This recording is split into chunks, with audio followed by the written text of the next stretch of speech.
ఏంటి విజిత్ గారు, ఏంటి బీసీ నినాదం బీజేపీకి వర్కౌట్ అవుతుందా? అంటే బీసీ నినాదం పట్టుకుని ముందుకు వెళుతుంది. మొన్నటి వరకు గుర్తురాని కులాలు కానీ లేదా బీసీల హక్కులు కానీ ఎన్నికల సందర్భంగా మోడీ 3 సార్లు పర్యటిస్తే 3 సార్లు కూడా ఒకసారి బీసీ నినాదం, ఒకసారి ఎస్సీ వర్గీకరణ సంబంధించి ఎస్సీల ఐక్య వేదిక, ఈ సభలు పెట్టుకుని కులాల మీద బీజేపీ కంచుకోట కట్టడానికి ప్రయత్నాలు చేస్తుందా?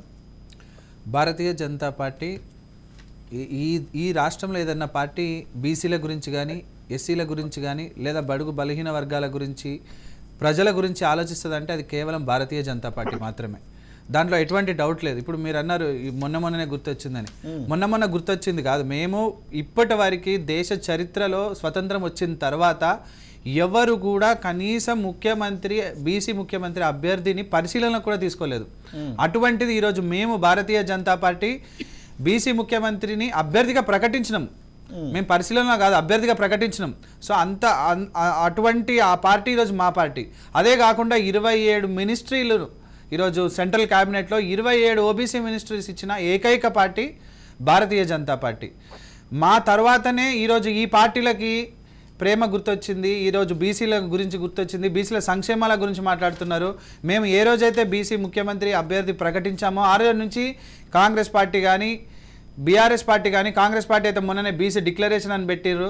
దాని తర్వాత ఇప్పుడు బీఆర్ఎస్ పార్టీ మాకుంది బీసీల మీద ప్రేమ, మీకు లేదు అది అని చెప్పి అంతెందుకు. ఇప్పుడు బీఆర్ఎస్ పార్టీ ఏ పార్టీ అయితే ఈరోజు గవర్నమెంట్ రూలింగ్లో ఉందో ఈ పార్టీ మొదటి నుంచి కూడా ఏం చేసింది, బీసీలని కులాల పరంగా విభజించింది.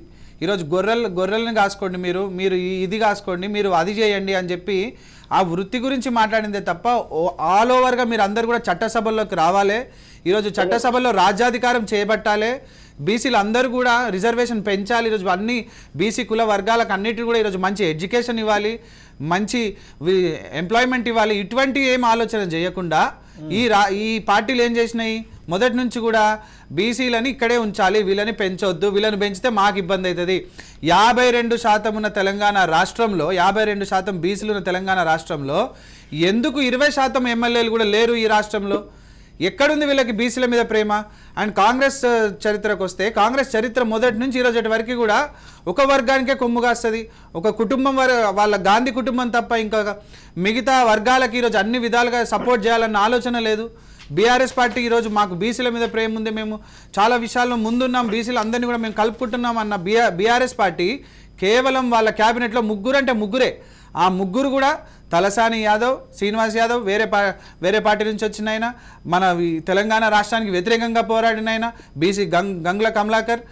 ఈ విధంగా వీళ్ళు వాళ్ళ పోర్ట్ఫోలియోలు చూస్తే చిన్న పోర్ట్ఫోలియోలు, పెద్ద పోర్ట్ఫోలియోలు ఏమో వేరే వాళ్ళకి ఇచ్చిర్రు, చిన్న పోర్ట్ఫోలియోలు animal husbandry, cinematography, BC welfare, civil supplies, ఇటువంటి చిన్న పోర్ట్ఫోలియో అన్నీ కూడా ఈరోజు బీసీలకు ఇవ్వడం జరిగింది. సో ఈ రెండు పార్టీలు బీసీలని కనీసం ఒక్కరోజు కూడా పట్టించుకోలేదు. బీసీలను ఏ విధంగా దూరం పెట్టాలి, వాళ్ళని కేవలం ఓటు బ్యాంక్ మాత్రమే ఉపయోగించుకోవాలని చెప్పి ఈ రెండు పార్టీలు ఆలోచించినాయి తప్ప బీసీల సంక్షేమం గురించి ఆలోచన లేదు. ఈరోజు బీసీల సంక్షేమం గురించి ఆలోచించి బీసీలో ఉన్న సమస్యల గురించి ఈరోజు ఆలోచన చేసిన మొట్టమొదటి నాయకుడు మా నరేంద్ర మోదీ గారు.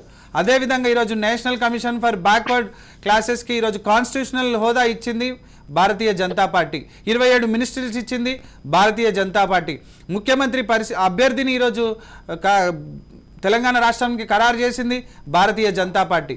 ఈ విధంగా అన్ని రకాలుగా ఈరోజు విశ్వకర్మ స్కీమ్ కింద, పిఎం విశ్వకర్మ స్కీమ్ కింద ఎన్నో కులాలకి ఈరోజు మేము వాళ్ళందరికీ కూడా వాళ్ళ ఎంటర్‌ప్రెన్యూర్‌షిప్ కోసం ఈరోజు లోన్స్ ఇవ్వడం జరిగింది చాలా తక్కువ ఇంట్రెస్ట్ రేట్ కింద.